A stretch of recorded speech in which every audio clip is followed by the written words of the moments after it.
What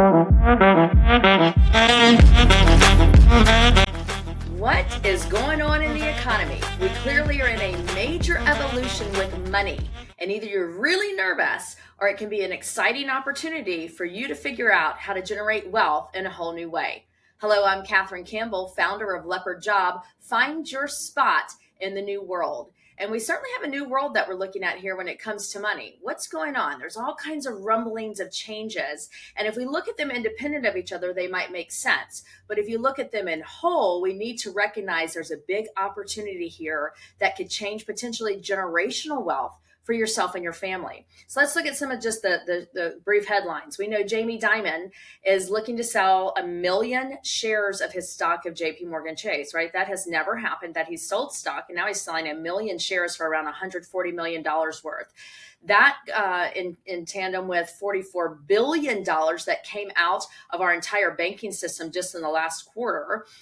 We know that we have de-dollarization, so I'm going to talk about that a little bit. The BRICS countries, the petrodollar changing. If you look at what's going on globally, this is the first time where the economic shifts has nowhere else to sort of fall back on or justify, that there is a safety net somewhere that can come back and get this, recession. And some people would even say that we're approaching a depression, depending on how you look at it.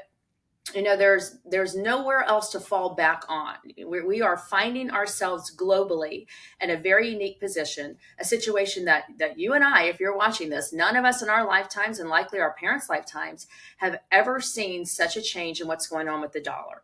So here's some specific things to understand. Those are my jungle animals coming behind me there. There's little Roxy. Here's some things to understand. De-dollarization. If you haven't heard that yet, start to really keep an ear out for that, and maybe even do some searches online to understand more about it.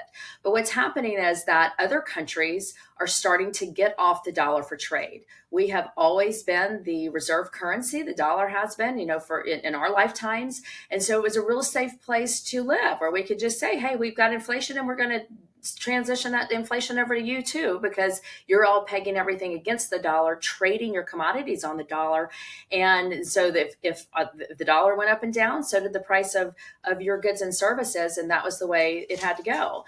Well, there are a lot of countries that are thinking, I don't know that that's fair anymore. I think that we should have, a broad range of capabilities to settle currency exchanges, particularly cross-border payments. There's the big one, that's Jack's, particularly cross-border payments. And I don't think the dollar should be what we tie everything to, because we're a little not trusting right now of where the dollar is headed due to our inflationary issues. And so the main sort of challenger to that dollar would be the BRICS nations. The BRICS nations, if you're not familiar with that, are Brazil, Russia, India, China, South Africa, right? That forms BRICS. But there are a number of other countries, including Turkey and the UAE and even Saudi Arabia, who have joined BRICS, and some say potentially many more are signed up now to join them. And they just released something in late August, early September called BRICS Pay. And that is the ability for them to trade their goods and services to each other on their own currency.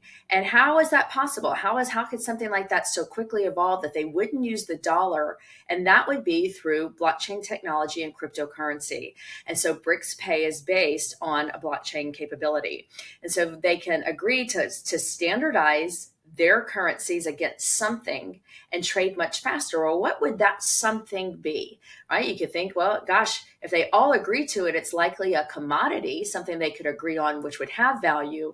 And there have been a number of announcements made that it's likely going to be gold backed. So here we go, back to a gold currency, right? In 1971, when Nixon took us off of the gold standard here in America with the dollar, we really got off of the gold standard and went into a fiat system, which is just based on an emotional tie, right? A general belief in what the dollar should be. And in a lot of ways, if you look at what blockchain and some of the challenges it's had, have done is basically piggyback off of that fiat kind of craze, where it's like, if we say it's worth something, then it is.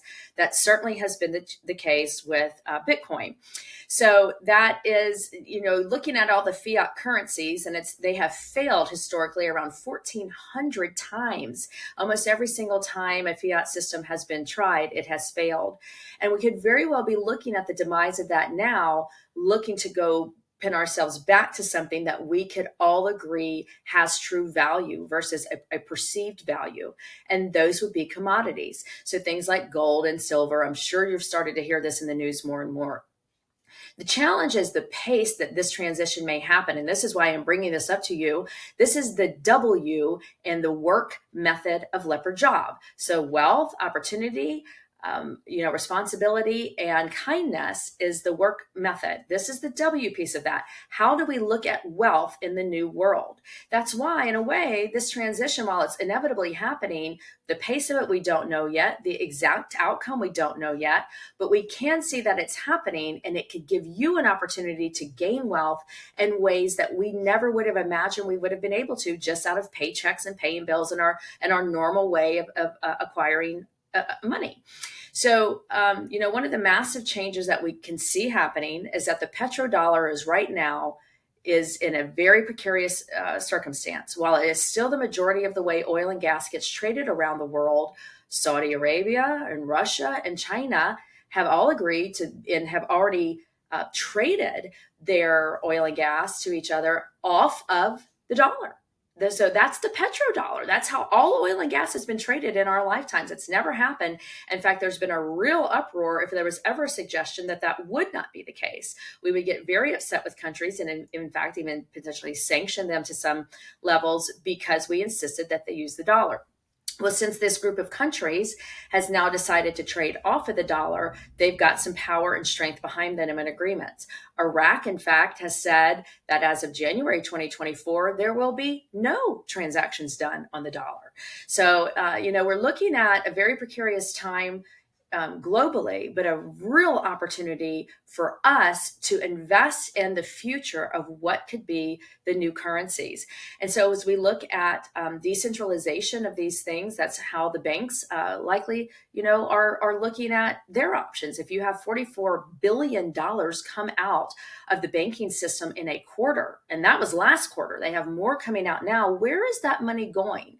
What are people doing with cash? We know Warren Buffett is carrying more cash, than he's ever carried in his portfolio at Berkshire Hathaway. What is all of that for?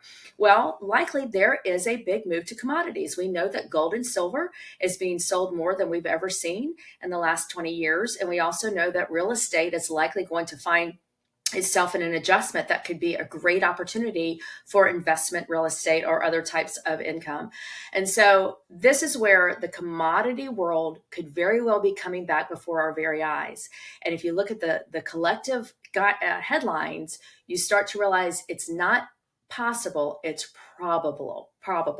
So get in early. We're certainly not too late. This is not happening necessarily just this year, but we can see enough laws in a transition to the FedNow system and other blockchain settlements that people are very engaged in, that we could start to see some movement and sort of the valuations of these things as early as next year. So if you've heard of XRP, the big lawsuit between XRP and the SEC, that very well could be a good starting point because you can get a lot of information. But still, the settlement, for cross-border payments is likely to come out as something that's a little more stable and widely expected all the way down to the consumer level. And that would be the Stellar platform, which that token is XLM. So DYOR, do your own research, look into this, but know that part of the leopard jobs method in helping you find your spot in the new world definitely means there's a new wealth opportunity. We'll have lots of guests here to talk about it, professionals who really are financial advisors. I certainly am not a financial advisor, never have been. Just helping you understand that there's a transition happening and we might have some opportunities to benefit out of that. So keep hanging here, keep having the paw power, continue the conversation, join the Leopard Leap, subscribe and like this video, and let me know what you think about it. Where's your wealth coming from?